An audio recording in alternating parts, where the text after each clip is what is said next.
ಒಂದು ಭಾಗ್ಯ ಅಂತ ಅದನ್ನು ನಾನು ಭಾವಿಸ್ತೇನೆ.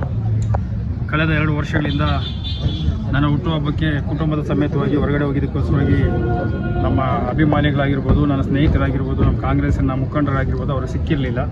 ಈ ವರ್ಷ ಎಲ್ಲರೂ ಕೂಡ ಈ ಹುಟ್ಟುಹಬ್ಬಕ್ಕೆ ನಾವೆಲ್ಲರೂ ಕೂಡ ನಿಮಗೆ ಶುಭಾಶಯ ಕೋರೋದಕ್ಕೆ ಬರಬೇಕು, ತಾವು ಮನೇಲೇ ಇರಬೇಕು ಅಂತ ಒತ್ತಡವನ್ನು ಹಾಕಿದ್ದಕ್ಕೋಸ್ಕರವಾಗಿ ಈ ಬಾರಿ ಮನೇಲೇ ಇದ್ದೆ.